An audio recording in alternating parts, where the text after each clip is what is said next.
Don't waste another minute guessing how YouTube's algorithm works. I'm here to give you the playbook, and it all starts right now. So if you're tired of posting video after video just to hear crickets, stick around, because by the end of this video, you'll have a blueprint to beat the algorithm at its own game. I've spent hours dissecting YouTube's data, analyzing big channels, and testing strategies on my own content. Let me tell you something.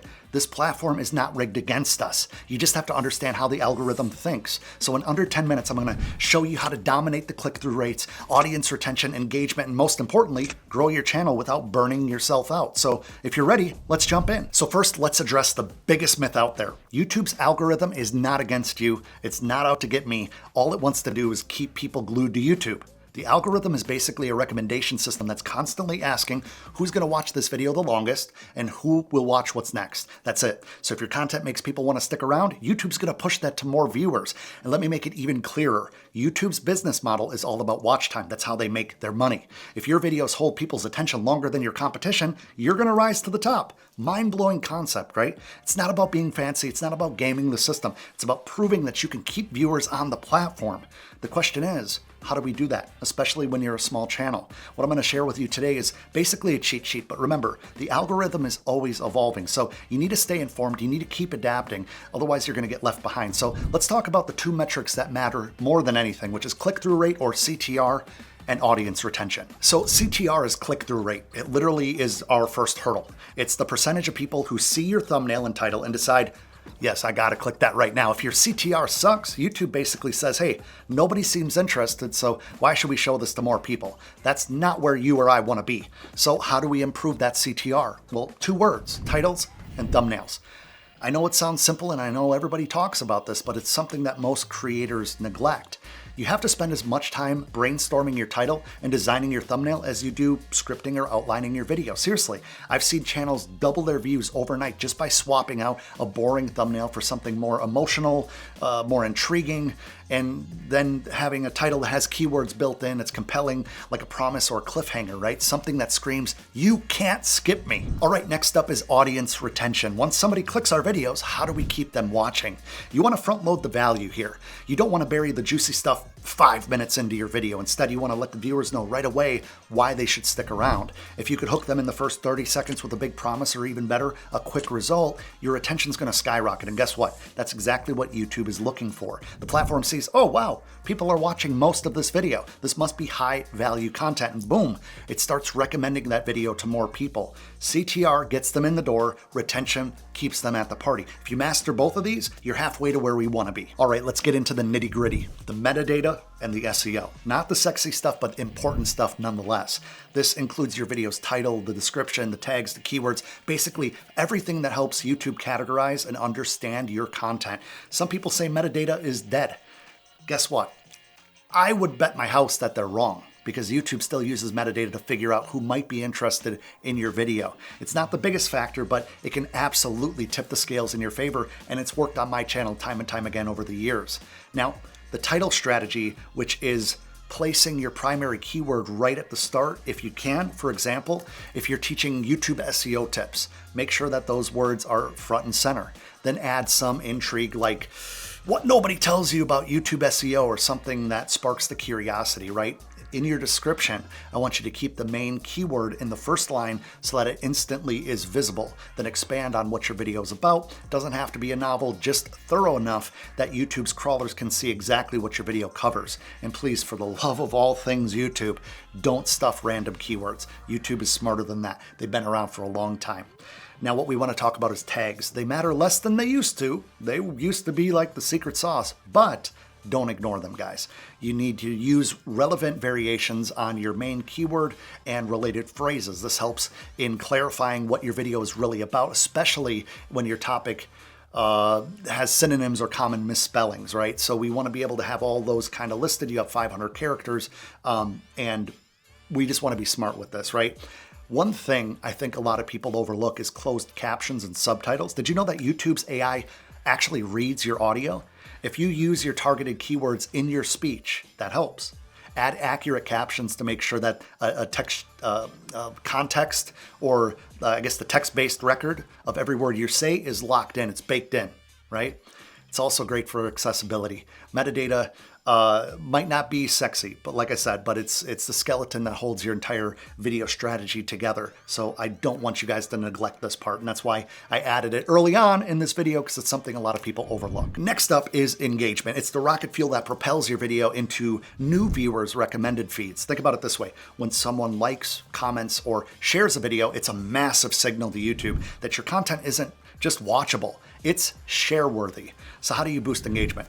You need to ask for it, like I've been telling you guys. Seriously, a simple call to action goes a long way. Like, if you learn something new, hit that like button. Can spike your engagement substantially, especially if you're not doing it. But you need to be genuine about it. Ask for comments that are meaningful. Like, tell me your biggest challenge of creating YouTube videos in the comments below. Side note, do that right now. Let me know your biggest challenges. If you pin a comment, for example, right after you publish, pin a comment that asks a burning question. This is a super simple trick that can double or triple your comments. Some of my biggest videos have a pinned comment that has a crazy amount of responses. People see that pinned question and they feel compelled to respond, and that's the whole point. And that brings up a good point to respond to your audience. Show up in the comments section, like their feedback, answer their questions, spark a conversation. When you take time to engage, guess what? They come back. More views, more watch time, more everything. Engagement is a virtuous cycle. The more people interact, the more YouTube's going to serve your video. Again, mind-blowing, right? So get out there and start talking to your audience. Take action on it, guys. Now, you're probably wondering, how often should I post? That's like a very common question that I get. And let's be real. If you post once a month randomly, you are going to miss the boat. YouTube rewards creators who show up consistently. Why? Because consistency breeds predictability, and predictability breeds loyal viewers who come back for more. I don't think that that's rocket science, guys. Set a schedule. Maybe you could do once a week, maybe once every 2 weeks, and that's fine as long as you can manage that, but stick to it. If your audience knows that every Wednesday at 5 p.m. your new video drops, they're going to be ready and waiting to watch. It's that initial surge of views that sends positive signals to the algorithm. Again, telling it that people want more of it. The momentum is real. Once the algorithm notices people reliably watching your content, it's more likely to keep recommending you to them. It's like compounding interest. Every video builds on the success of the last. And here's the thing. Consistency doesn't mean you have to sacrifice quality, but it does mean that you have to get organized. You have to plan your content, batch your filming if that's something you're into, and keep the flow going. Trust me, the future of your channel and your future self will thank you for that. Now let's take a second to talk about the classic debate, quality versus quantity. Which one is more important? The truth is both. You do need to post consistently, but if you're pumping out low quality videos where the audio is terrible and the content is like, pardon my French, it's half-assed, people are going to bounce. No retention, no engagement, no growth. Your production quality doesn't need to be using Hollywood gear, but you do need decent lighting, even if it's a window. I keep going over here because I have a window right here. And crisp audio is always a good thing, and you can get super cheap microphones. And like I said in my last video, these things have great microphones built in. If your viewers can't see or can't hear you clearly, they'll leave faster than you can say subscribe. Now let's talk about the content quality itself, like within the video. Are you teaching them something valuable? Are you entertaining them? Are you like Mr. Beast? Are you inspiring them? Any of those are fine, but you need at least one of those things in every video you make. Education, entertainment, inspiration. Having two of them, you're really on the right path. But remember, you're competing with literal cat videos. You're competing with Netflix and 100 million other distractions. If your content isn't compelling, viewers are gone. But if you try to make every video the perfect cinematic masterpiece, you'll never post. Let's be real. So we got to find a balance. We got to strive for high value content over perfect content. Does that make sense? Now let's talk about some of YouTube's newer toys, like shorts, live streams, and community posts. If you haven't tried these yet, you're leaving massive potential on the table, and I say that to you as somebody that needs to utilize them more myself. Now, shorts are essentially YouTube's answer to TikTok. They're short vertical videos designed for quick consumption. They can be insanely effective for building audience awareness. And if your shorts blow up, then the viewers might check out your main channel with the long form content that's going to be more valuable. Short form, vending machine, long form, full-blown meal. It's a quick way to introduce yourself to a totally new audience though. And live streams, these are gold for building real-time connection. If your watch time spikes, right? You can get direct interaction with those viewers, and you can even repurpose the highlights of those because the live streams then are recorded and you have the ability to put those on your channel. So YouTube tends to favor streams in the recommendation, surprisingly.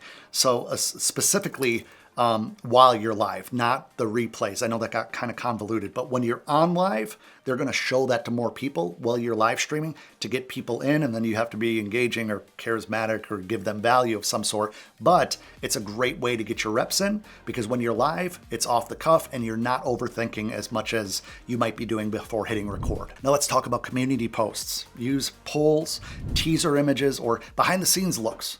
These keep your audience engaged between uploads. These are kind of like a community tab, kind of like Facebook-esque behind the scenes for those who follow you, right? The more they interact on your community tab, the more YouTube sees that your channel is an active hub for them. Remember, YouTube is an ecosystem. The more features that you use successfully, the more the algorithm sees you as a creator worth promoting. Hopefully that makes sense. Now, if you're still rocking with me on this video, let me know in the comments which section has been the most helpful for you out of this video.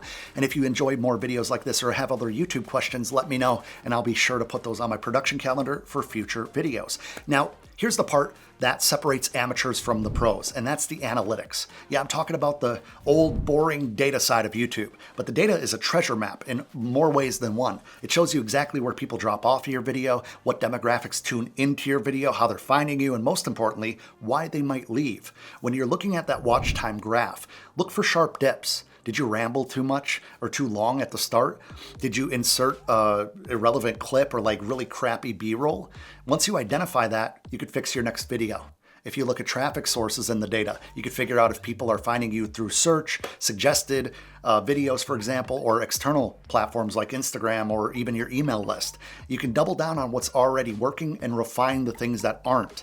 If you look at retention spikes, if there's a moment in your video that everybody rewatched, analyze that. Was it a big reveal? Was it a funny joke? Did you have a compelling statistic that you shared with everybody? Do more of that. The key here is constantly refining. Think of every video that you post as an experiment.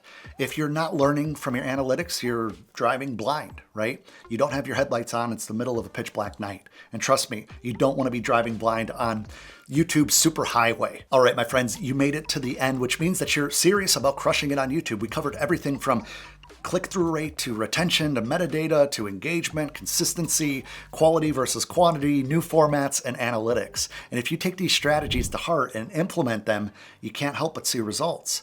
Now here's my challenge to you. Pick just one strategy from this video and start applying it today. Maybe it's improving your thumbnails, or maybe it's going live for the first time. It doesn't matter which, just start. YouTube rewards action seekers, not perfectionists. Now, I hope you got value from this video, and if you did, hit that little like button. It really does help this channel reach more people. If you're new here and want to stay on all things YouTube growth, subscribe and turn on notifications so you don't miss any future videos. And hey, let me know in the comments, which tips are you most excited to try? I can't wait to see what you guys do next. Thank you for watching, and until next time, go crush it.